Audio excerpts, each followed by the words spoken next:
Before we go into our interview today, I wanted to let everyone know we have a new sponsor for our Energy Question podcast, the U.S. Oil and Gas Association, or USOGA for short.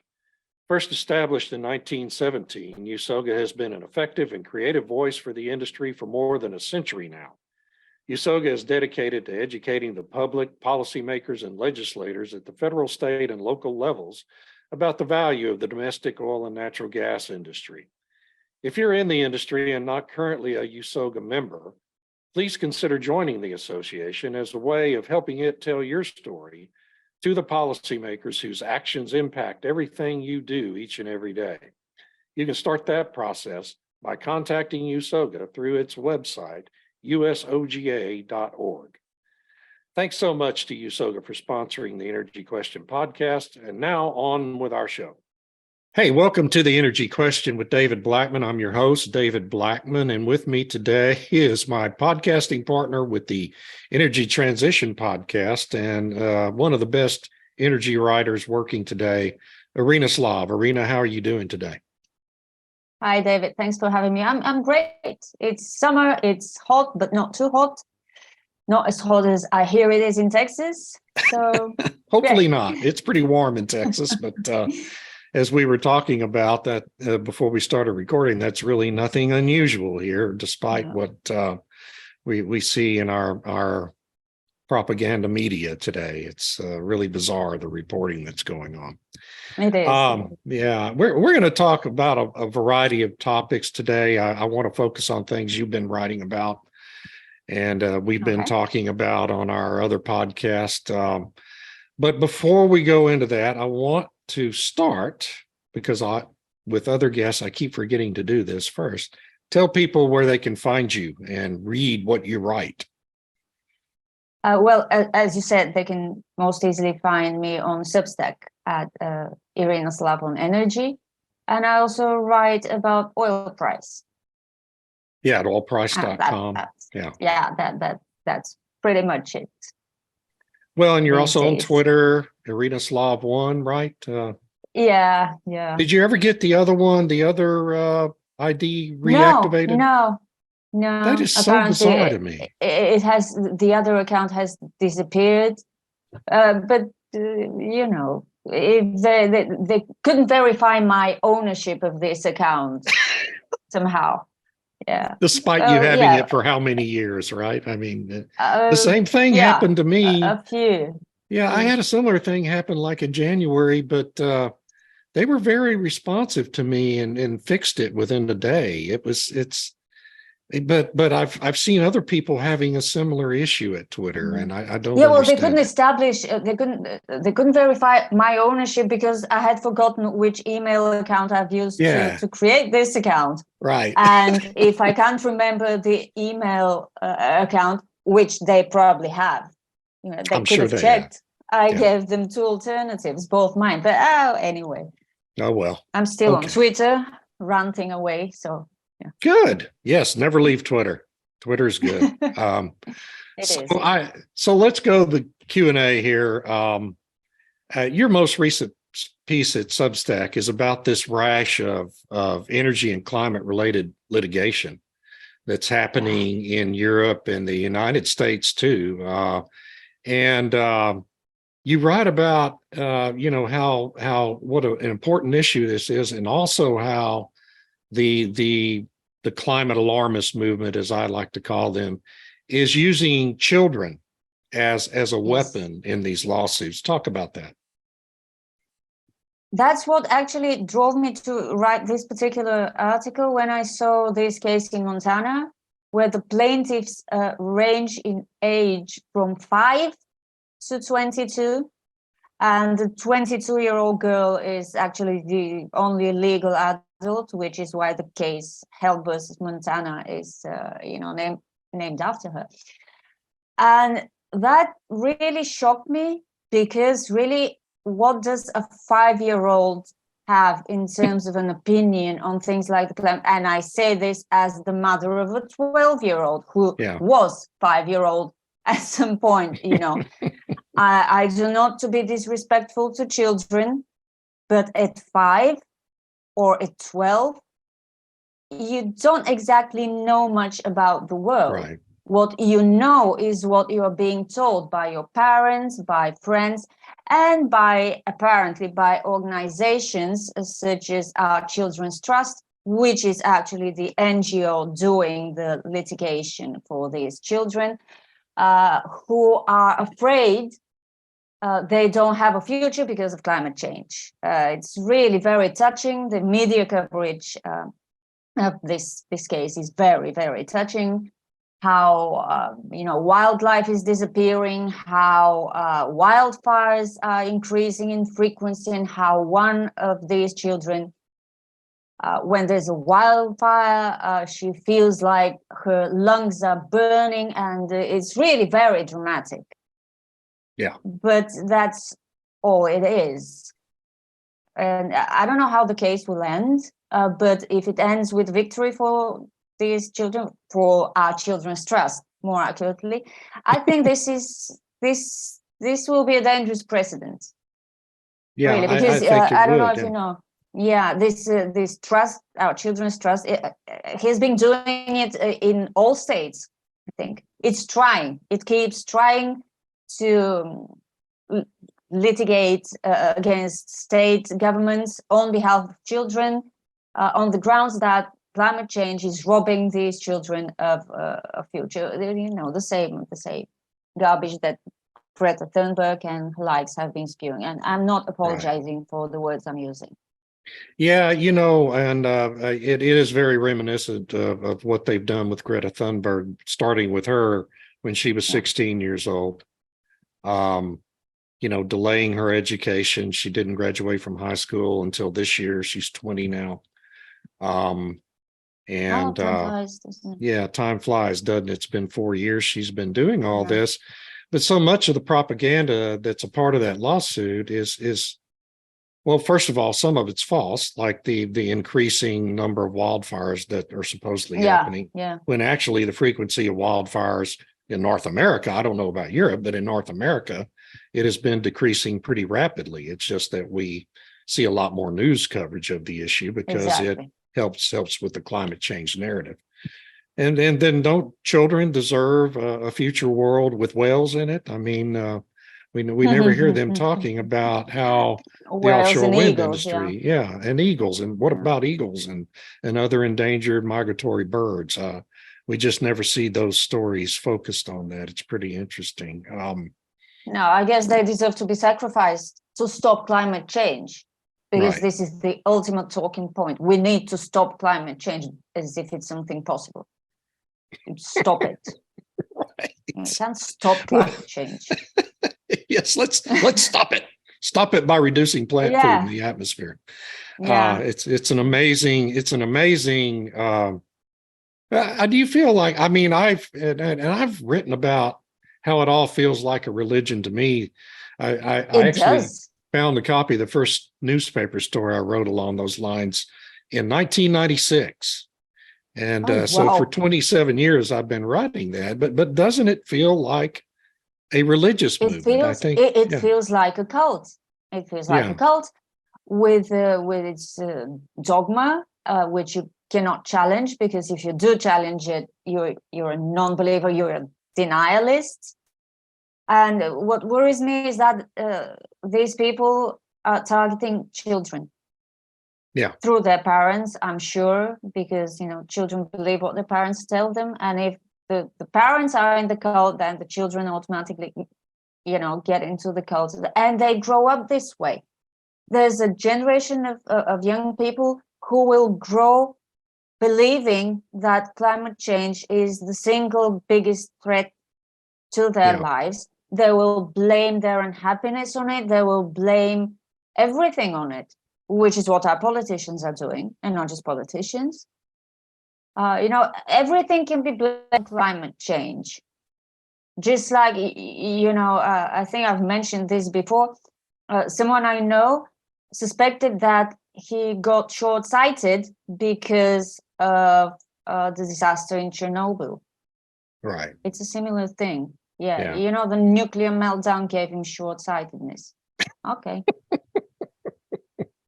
Well, you had another great piece that I think it was a few days ago now, but you talked about, it was focused on the latest outburst from Secretary Gutierrez at the United Nations. And you had this you have great lines in all your stories, but here, this one just really, I wanted to highlight. These are just the most recent, and underlying message in all of them is the same. Things are not turning out the way we want them, so we're coping aggressively. We're coping aggressively. Well, they are coping aggressively. Yeah. Right. Yeah. And so, I mean, it's so true. I mean, things aren't turning out the way they have planned, right? I mean, I think that's becoming increasingly obvious, isn't it?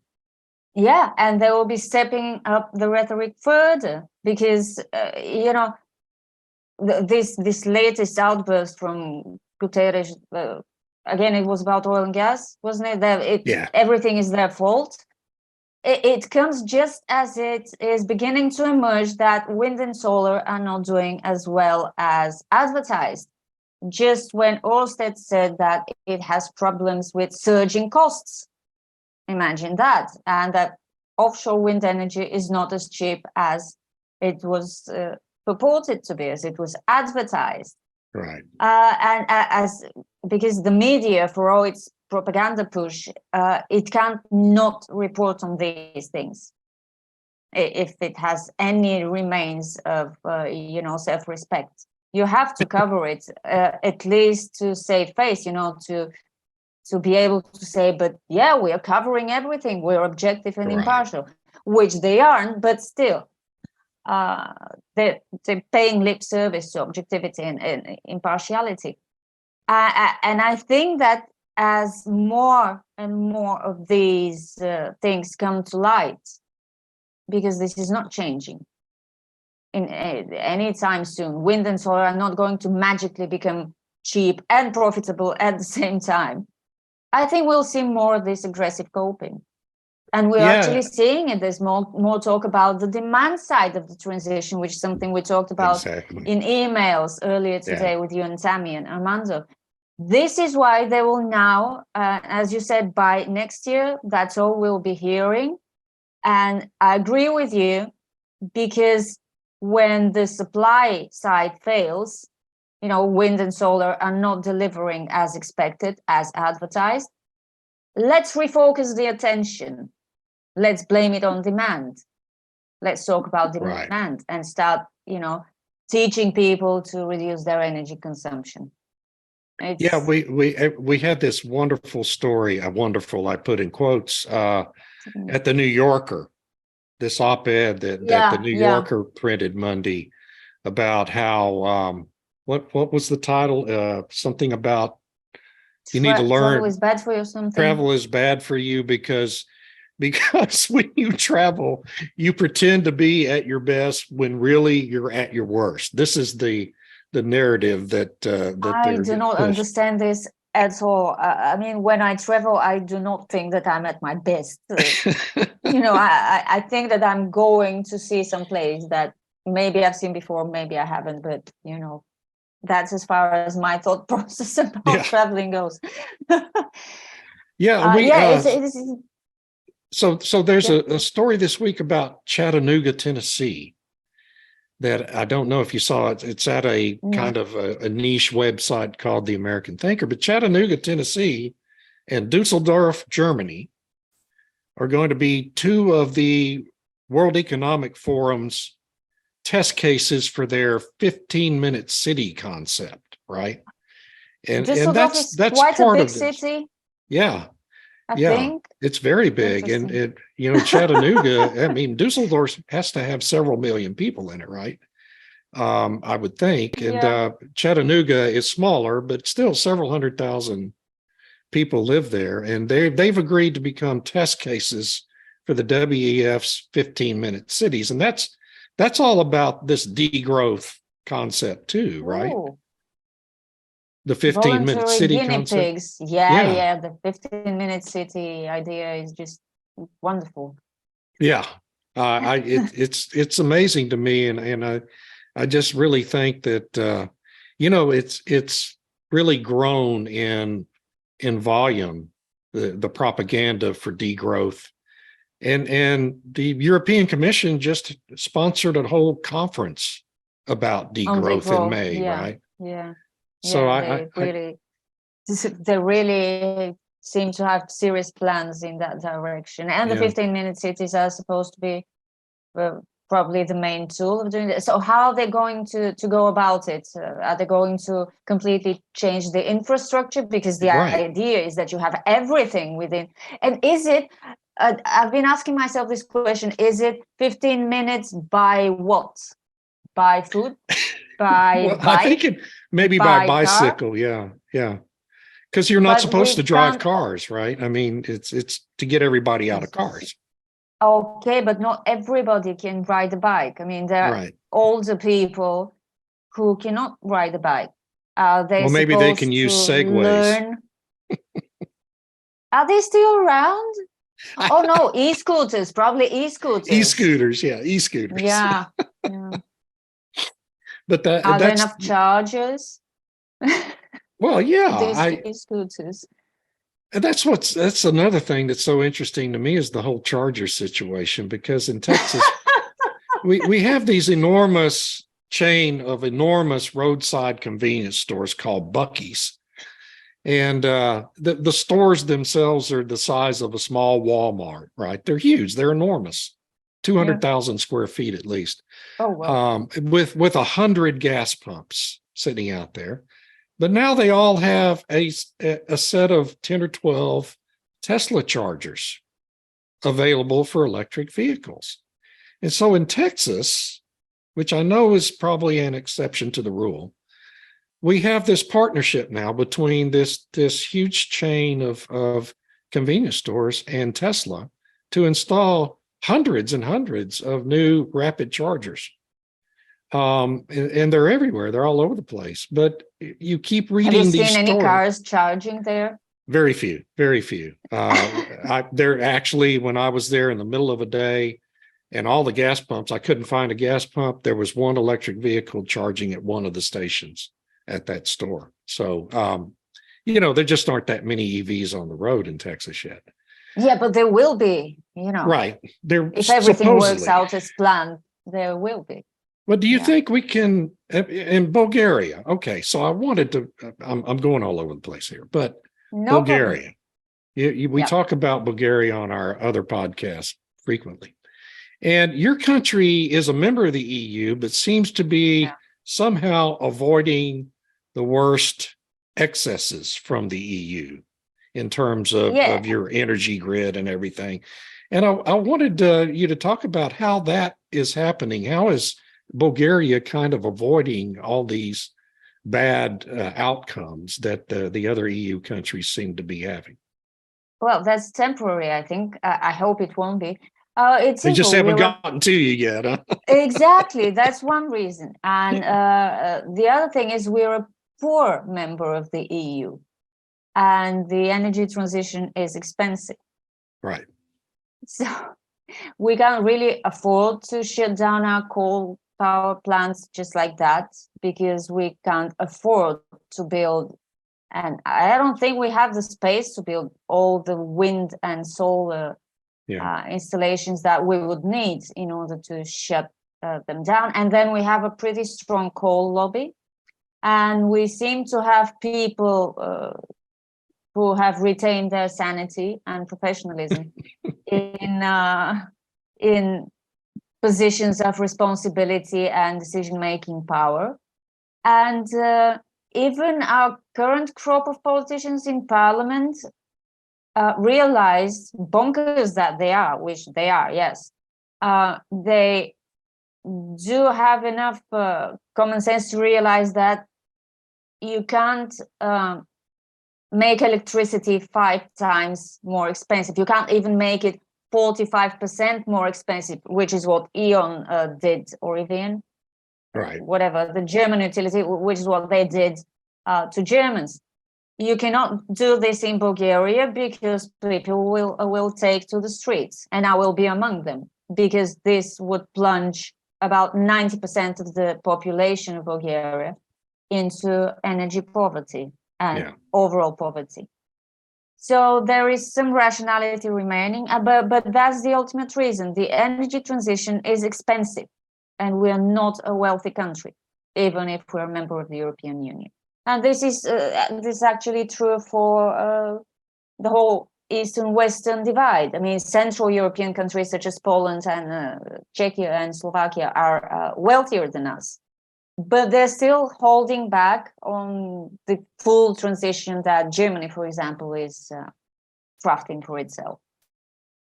Well, is Germany really doing that, though? Because Germany has also been reactivating their coal plants here this year, right? I mean, yeah, but they closed their nuclear power plant, so that's all right. Yeah, which is just insane. That's Exactly, such an it is thing. insane, and people were against it.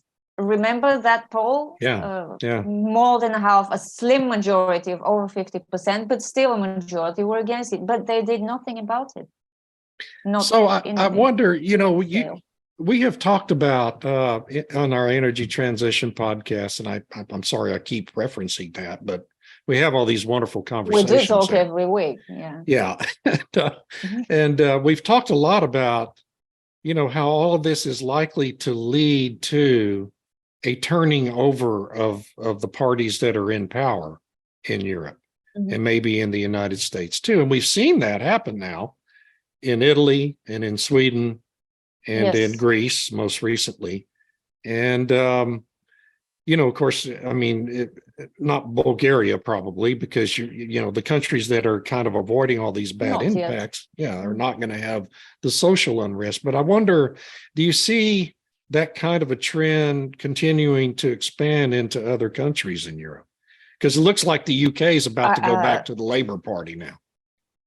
It looks this way. I'm really, really sad for the Brits because they don't really have a choice. Both of the parties are completely pro-transition in the most radical way possible. I don't really see any difference between the parties on this. Not that I've studied their platforms or whatever in depth, but they're both on board. And I'm sure what was it, the Liberal Democrats? What was the third party? The Lib Dems. The Lib Dems. I'm sure they're on board with the whole transition thing as well. So the British people do not really have a choice, except, I don't know, going out to protest against this madness. I'm feeling very protest. I am too. I am too. Protest eager. Yeah. Because it's this whole climate emergency thing is being blown out of any reasonable proportion, any imaginable proportion. It's madness. It's insane, as you said. And unless we react in any way, it's going to continue. Yeah. Yeah, I agree. What happened in Sweden is a very good sign.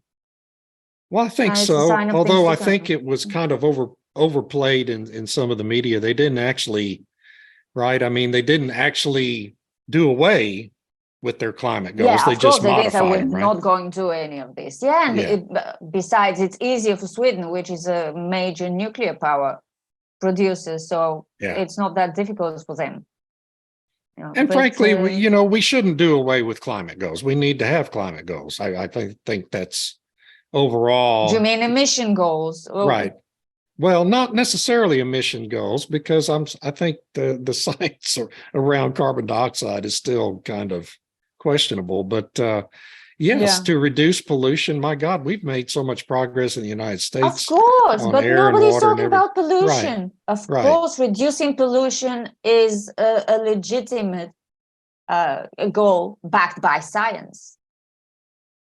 Yes, actual science. Yes. And that's unquestionable. It has been empirically proven that fine particle pollution is bad for your health. That's why it's called pollution, which is not the case with carbon dioxide.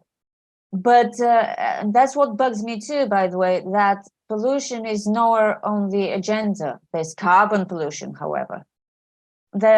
Replacing the meaning of words with meanings that play into their agenda. and that's not good. Well, Needless to tell you. I've been, of course, this, debunking a lot of this is why we do what we do, right? Do you feel like we're starting to actually get some traction in people starting, helping people understand the connection It between seems what their so. governments are doing and all these bad outcomes that are happening? It It feels to me seems like so. we are, yeah. Yeah.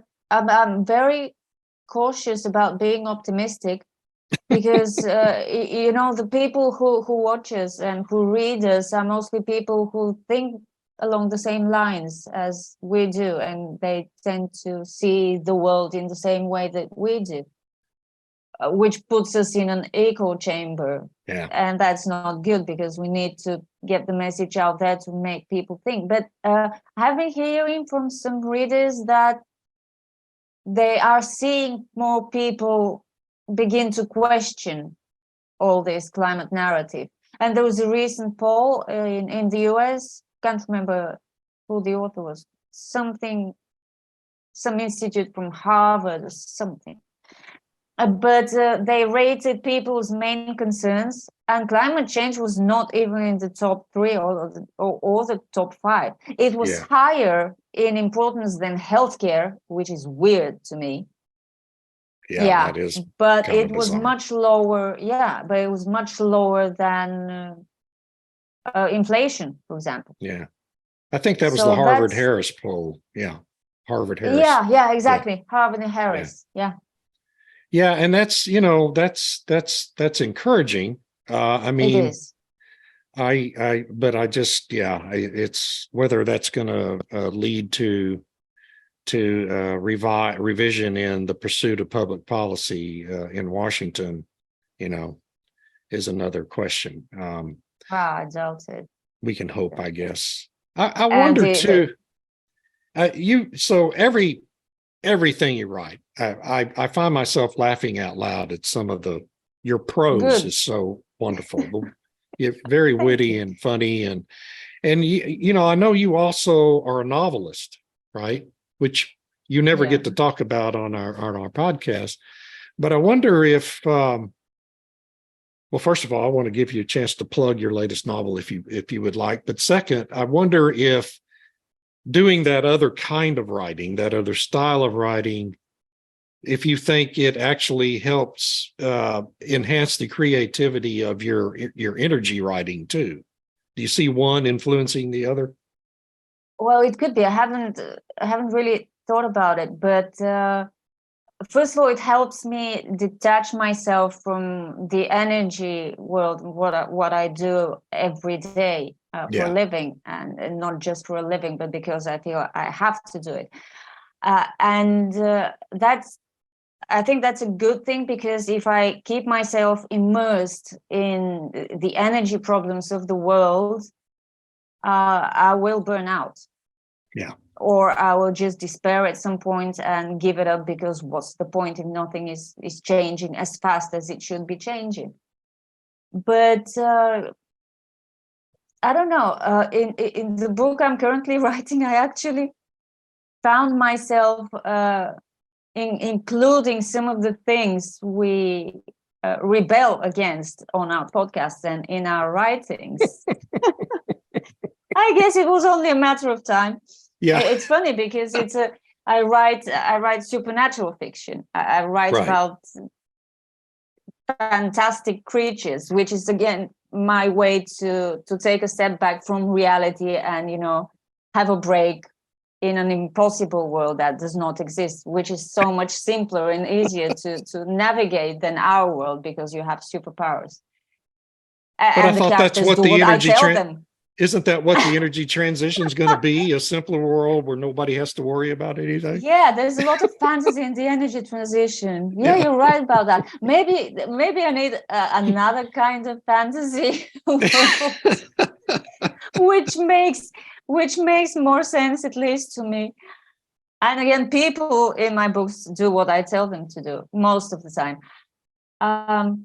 So maybe there's some exchange of ideas between the two, but it certainly helps me to to have the energy to keep writing about the actual problems.